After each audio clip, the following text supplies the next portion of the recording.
This edition of Monocle on Saturday was first broadcast on the 27th of December 2025.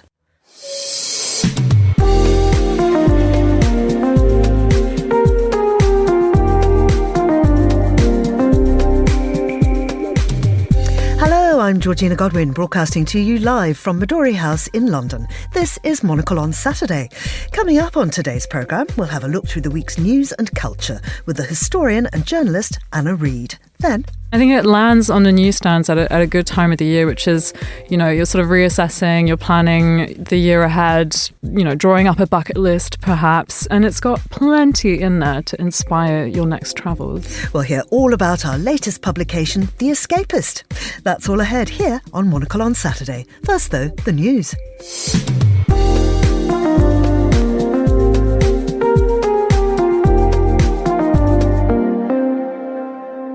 Russia attacked Kyiv and other parts of Ukraine with missiles and drones overnight, ahead of what Ukraine's President Volodymyr Zelensky says will be a key meeting with the US President, aimed at ending nearly 4 years of war.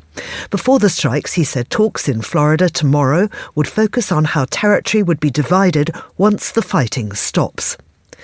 Thailand and Cambodia have agreed to halt weeks of fierce border fighting, the worst clashes between the two countries in years. The violence included airstrikes, rockets and artillery fire and has killed more than 100 people while forcing over 500,000 to flee their homes. And England beat Australia by 4 wickets in the 4th Ashes Test in Melbourne, securing their first Test win in Australia in 15 years. England chased down 175 runs late on day 2, though they still trail 3-1 in the 5-match series. Hello and welcome to Monocle on Saturday. It's the 27th of December and I'm joined in the studio by Anna Reid, an historian and journalist. She's the author of 4 books, including A Nasty Little War about the Allied intervention into the Russian Civil War and Borderland, a journey through the history of Ukraine. It's now in its 4th edition, a very, very important book on Ukraine. And we're absolutely thrilled to have you here for the first time in the studio. Anna, welcome. Well, thank you very much for having me on. I'm thrilled to be here. So we actually met on this mad fever dream of a journey that we've just taken across the Atlantic. Tell us your version of our transatlantic cruise on the literary festival at sea on the Queen Mary 2. It was extraordinary. It was quite surreal. Inside it was all cocktails and sort of petit fours served on little silver trays with silver tongs. And outside the great grey wastes of the Atlantic with not a bird or a ship or a light or anything. And a lot of silly dancing. It was really fantastic. And a lot of insane people, but lovely people too. I mean, Rita Chakrabarti, the newsreader, was one of them. We had Andrew O'Hagan. And Simon Armitage, the poet laureate. I still can't quite believe I sort of danced the hokey cokey, with the poet laureate at sort of 2 a.m. And he did a fantastic poem, which he wrote specifically for it, sort of summing up our time on the ship. He's wonderful. He should have been a stand-up comedian. Yeah. He's really brilliant. He has an excellent line in dad jokes. And there was, in fact, a stand-up comedian, Aisha Hazariki, who, as well as being a member of the House of Lords, I think has done stand-up. I know, and is a broadcaster and is a former advisor to Labour ministers, and she's one of these amazing portfolio people. Yeah, there was an extraordinary group of people there, and you were there obviously because of your knowledge of Ukraine, which is the thing that everybody's interested in right now. And indeed, as we reflected in our headlines, more action there overnight. What's been going on? Well, there were lots of explosions over Kyiv overnight, though no deaths, luckily. There were 5 deaths on Christmas Day itself, and Russia does tend to, reserve particularly heavy barrages for Easter Day, Christmas Day, Ukrainian national holidays and so on. So it's actually a relief that it wasn't worse. But everybody's looking forward to this meeting between Zelensky and Trump. Zelensky's going to Mar-a-Lago, is meeting him tomorrow. Which seemed to, the White House took a while to confirm that this was actually happening, but now it's done so. So we wait and see what Trump's reaction to Zelensky's, proposed peace offer is. Is Zelensky prepared to give up any land? He seems to. He's sort of the he seems to be prepared to withdraw from the current line of contact a certain distance, say sort of 15, 20 kilometres, if Russia does the same on its side of the line. And it seems that they are happy with the idea of a sort of international peacekeeping force to take over that no man's land. Whether, it all basically now depends on... We haven't heard about the security guarantees, what exactly has been agreed on that side. We haven't heard about whether or not he still is looking for NATO troops on the ground in Ukraine to enforce a peace. He's, long term, not just in the no man's land, but we're basically waiting on Putin, because all the diplomatic back and forth over the last few weeks has basically been between Kiev, Brussels, and Washington, and it's been the EU's been standing behind Kiev to try and persuade, to help it persuade Washington into backing a plan which is viable for Kiev, which isn't a sort of surrender plan, which was the original Vitkov plan, seemed to have been dictated by Russia, the one which came out in November. But this all has yet to be presented to Moscow, and then there's Moscow. There are no. I mean, maybe Putin's just bluffing at this stage, but there's no outward signs that he's prepared to enter serious talks at this stage. I mean, there's been some quite encouraging polling coming out of Russia, hasn't there? Yeah, there were a couple of polls published just a couple of days before Christmas. One of them was by a state-controlled pollster, so one doesn't know how much to trust it. But it said that 55% of Russians expect the war to end in 2026. And nonetheless, it also said that trust in Putin was still very high at 77% and 74% approval for his foreign policy, which is what you expect a state-controlled pollster to come out with. But perhaps more significantly, the Levada Centre, which is still more or less independent polling organisation, it's respected, they published a poll on the 22nd saying that only 25% of respondents supported continuing the war. And this was the lowest percentage since the invasion of 2022. So that's encouraging. It is. And also on Christmas Day, Kiev hit yet another Russian oil refinery in the Rostov region, just to the east of Ukraine's sort of southeastern border. And using a British Storm Shadow, I was rather pleased to hear. And that is a very that's been a tactic they've been pursuing for a few months now. And it is very successful. It has led to queues in the petrol stations. It hasn't led to many Russian civilian deaths. And it's that kind of issue. It's that kind of very sort of bread and butter pocketbook issue, which traditionally has actually made Russians angry, to have got Russians out on the street. Mass protests in Russia aren't about human rights or democracy issues. They're always about things like the pension age or road taxes.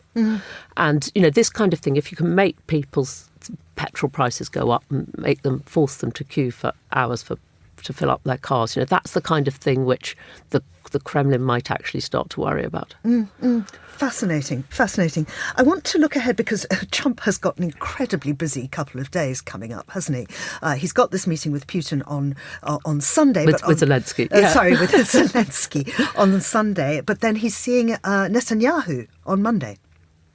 Yes, he is. I mean, presumably to try and push him forwards with the ceasefire plan to stage 2, under which Israel's supposed to withdraw from Gaza and Hamas in return is supposed to lay down its weapons, neither of which I think is sort of easy to envisage at this stage. I mean, instead we've got this new yellow line sort of down the centre of Gaza, which looks like being a new border in effect. And the 2 million population of Gaza squished into this even smaller western strip. I mean, Trump is obviously trying to make this big push of delivering peace everywhere on earth for the new year after his bizarre claim that he was almost the Messiah, I think. Well, that would be good. Well, he's not one doesn't think of him as a warmonger. He's more, he does seem to be sort of motivated by, his view of the world isn't himself sort of riding on a tank wearing lots of medals. It's, it's doing deals and making money. But, we've also had this hit in Nigeria. Yes, yeah. So this was US carrying out strikes on Nigeria targeting Islamic State militants. Trump said, tonight, at my direction as Commander-in-Chief, the United States launched a powerful and deadly strike against ISIS terrorist scum in northwest Nigeria, who've been targeting and viciously killing primarily innocent Christians at levels not seen for many years and even centuries.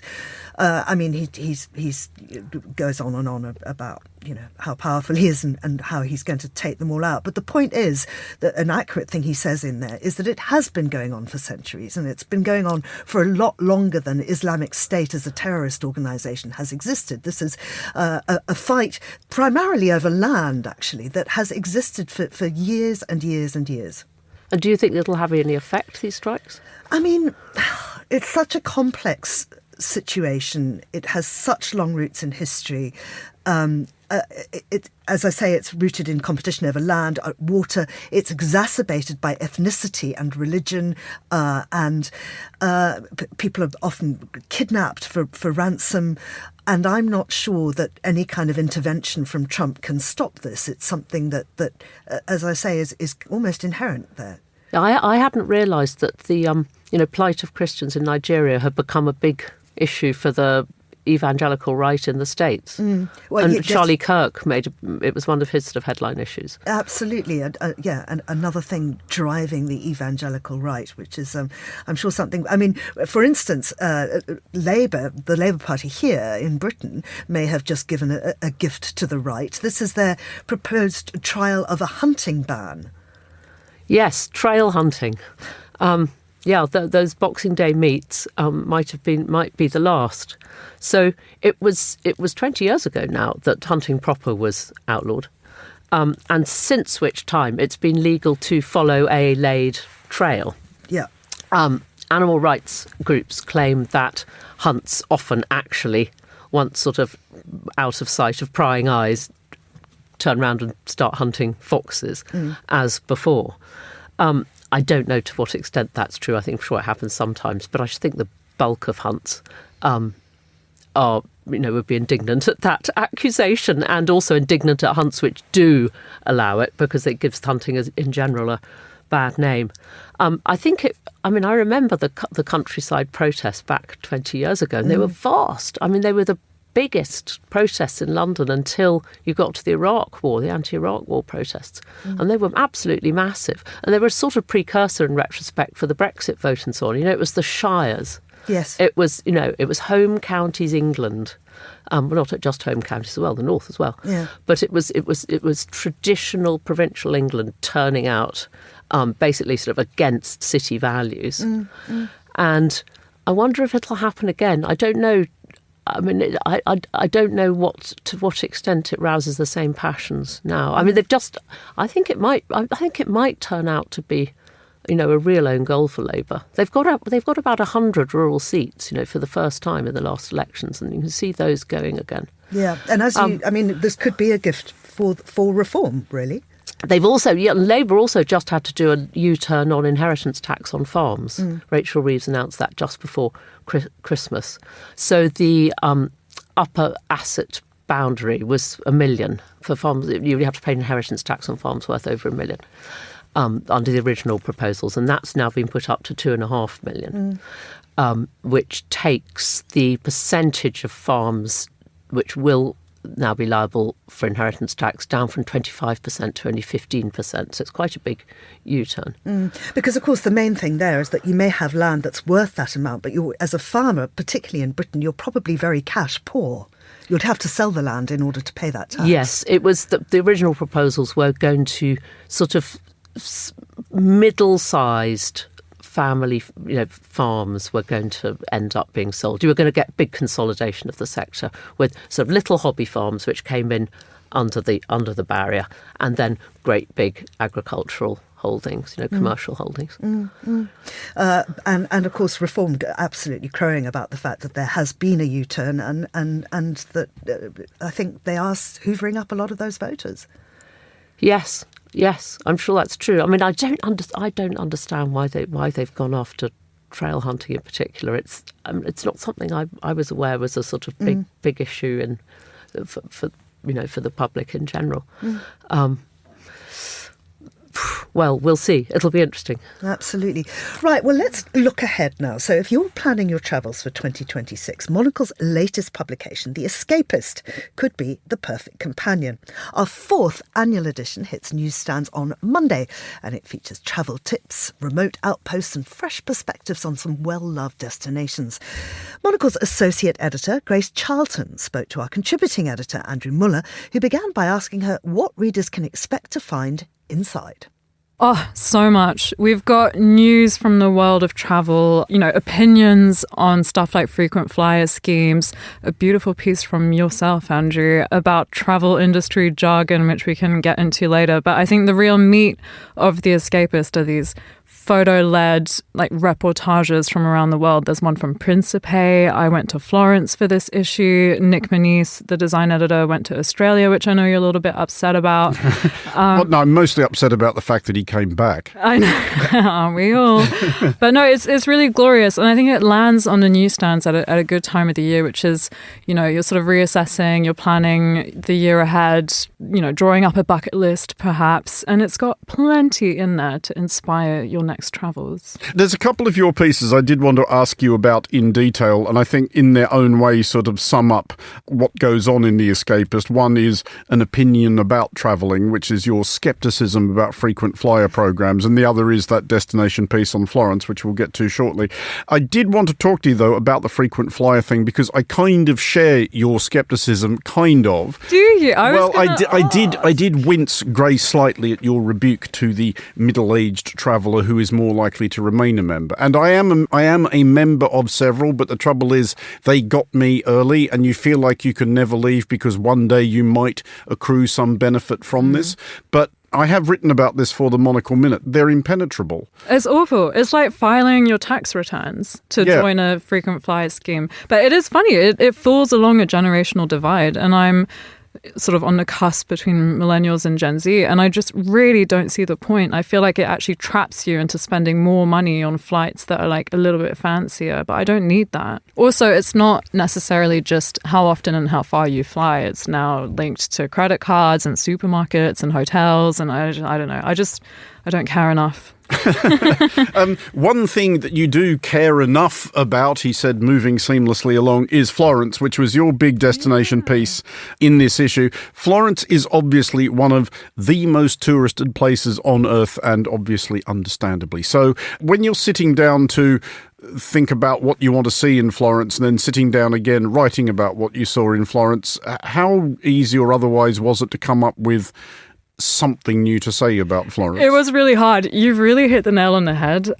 When I found out that I had to write a travel story about Florence, I thought, why me? Why now? Obviously, it's a nice assignment. I'm not going to complain too much. But I've written travel stories from, Albania, and it was so much easier than writing about Florence. But I'm very blessed that my mother lives there. So I just outsourced all the research to her. She came back to me with a local's perspective, and it wasn't too bad. But I did struggle to...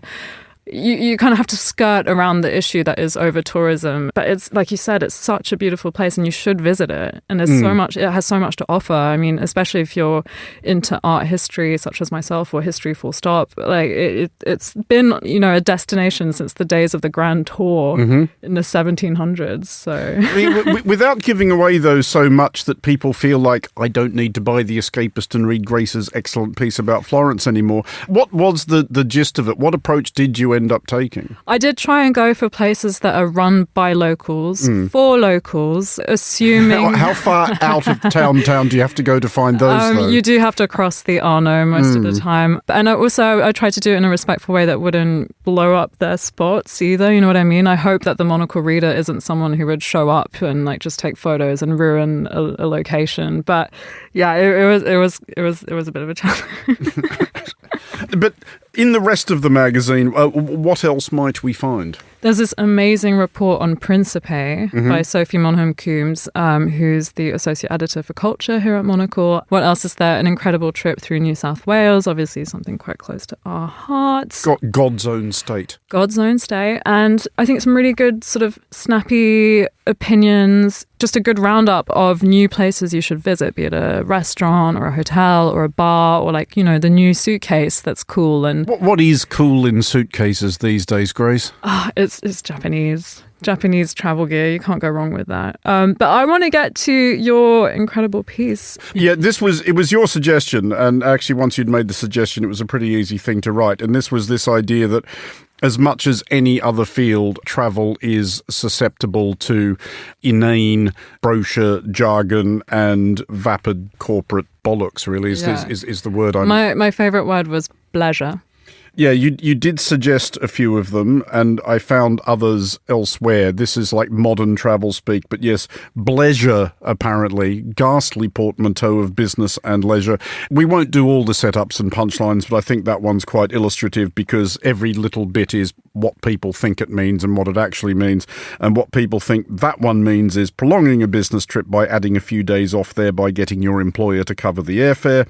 And it really means spending what was supposed to be your few days off being pestered for updates and input by the employer who covered the airfare, which is what inevitably happens. Anything else in The Escapist that you think people really should look out for? Well, somewhere that I haven't personally been, but after reading this story, I want to go there myself, is a report by Chiara Ramella on Sofia, capital of Bulgaria. You have been there. A couple of times, yes.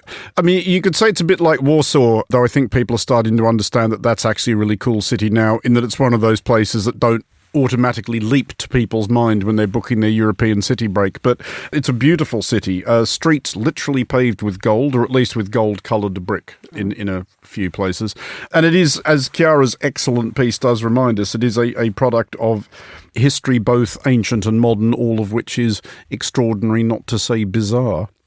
That was Monocle's Andrew Muller speaking to the magazine's associate editor Grace Charlton about our annual travel special, The Escapist, which is available on all good newsstands from the 29th of December.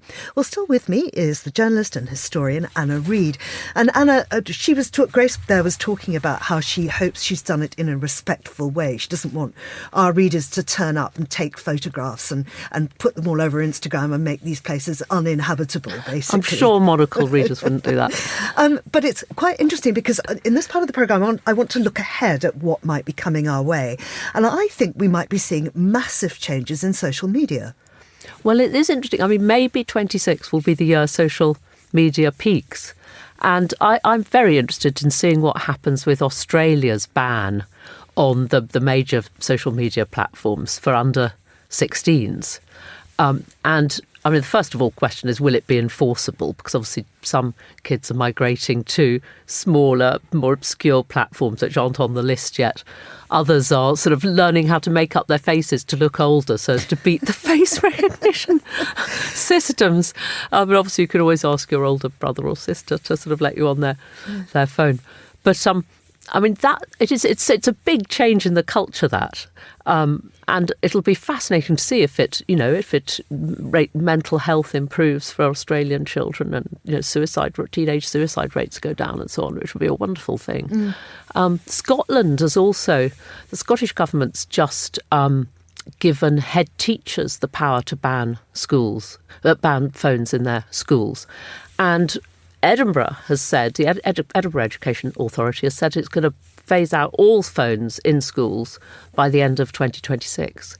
And again, that's going to be fascinating. And I personally hope that's going to beginning of a real trend. No, absolutely. What about AI? Well, is it a bubble? This is the big one. you've got these extraordinary price earnings ratios on sort of AI company shares, and investors are lenders are beginning to get a bit warier. Their borrowing costs are going up, and you've got this famous hedgie, Michael Burry, who's the star of The Big Short.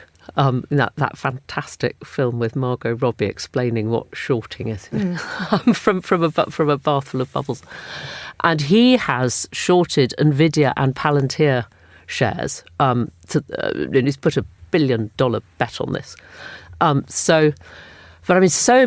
Trillions of dollars are being invested in AI, and also particularly in the data centres which are needed to power it, and on the associated extra power stations and so on as well. So if this does turn out to be a bubble, there's going to be awful ramifications for the economy worldwide. Let's have a chat about other things that we can look forward to, some cultural things. So the Bayeux Tapestry is coming. The Bayeux Tapestry comes to the British Museum in the autumn. Very exciting. The Treasury's just insured it to the tune of £800 million, which is almost twice the price of the world's most expensive ever auctioned artwork. The Leonardo Salvator Mundi, right. Maybe by him, maybe by not, in terrible condition. And nobody knows where it is right now. Yeah, manky picture. Definitely not worth that. not worth nearly as much as the Bayeux Tapestry. Yeah, but meanwhile, if you can't wait for the tapestry to come, you can see it, but in a slightly more prudish version, perhaps. There's a wonderful copy of it, which was a bunch of ladies made in the 1880s. They embroidered it, and it's on display in Reading Museum. It's an exact copy, except that some of the naked, sort of slain bodies in the original are given pants. Oh my goodness! So if you don't want to queue at the BM, just head for Reading. I was just reading about Gaudi and the Sagrada Familia. As you know, it's being sort of, they're reaching the sort of peak of it now. But did you know that the donkeys and the animals and even the babies in it were cast from real corpses? Ooh, that's I horrible. know, right?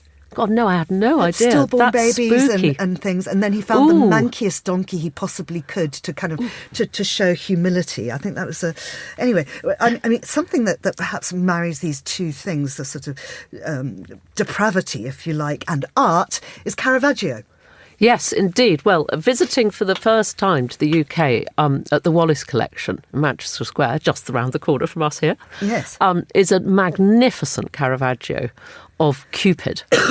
And it's the most striking picture. He's sort of splaying his legs. He's staring straight at you. And your immediate thought is, this is a street boy. This is a street boy and probably a child prostitute. He's got this sort of expression on his face. And there was a lot of after Caravaggio's death. Obviously, he was on on the run for murder at the time he died. It was widely rumoured that he was sleeping with this child, who appears in various other Caravaggio religious pictures as well. And I mean, we're never going to know. Obviously, it's all hypothesis, but it is a super striking picture. It's so not your usual little darling, cute, innocent, pink-bottomed Cupid. Yeah. And if people want to know more about Caravaggio, there's this fantastic book by Ilya Leonard Pfeiffer, who's a Dutch author who currently lives in Genoa. It's called The Grand Hotel Europa, and part of it takes place in Malta, where they're kind of finding out about the sort of knights and of Malta. But it goes into the whole Caravaggio story. Fascinating book. Listen, we've got time just for one more thing. Now, here at Monocle, after Christmas Day, we have an absolute ban on Christmas music. So when Christmas is on, we go all out for it. Minute Christmas is over, no more Christmas music. I'm going to do something shocking and break that ban. But only because I came across this version of Jingle Bells, and I think it's the most fantastic thing I have ever heard. Jingle a bell, jingle all the way. Yo, what a fun it is to ride on a Mongolian open sleigh. Yo, jingle a bell, jingle all the way. Yo, what a fun it is to ride on a Mongolian open sleigh. Ho! I mean, what do you think? Fantastic. Isn't it great? Unbeatable. It's mixed by a Completely Turkish. superb. It's mixed by a Turkish DJ who does fantastic work, and it's Mongolian throat singing. And there's a brilliant video that goes with it. I would absolutely urge people. I have heard Tuvan throat singers in Tuva. Yeah, Oh, I've been really? attended throat singing competitions and so on. Extraordinary. Can you do it? Well, I've got such a bad cold at the moment. I probably can. Yeah, so that sort of noise. And that's all from Monocle. Very, very gravelly. Anna-Marie, thank you very much for coming in. Thanks also to our producer, Mariella Bevan, and Desiree Brandley, and our studio engineer, Christy O'Grady. That's all we have time for today. Monocle on Saturday returns next weekend. I'm Georgina Godwin. Thank you for listening.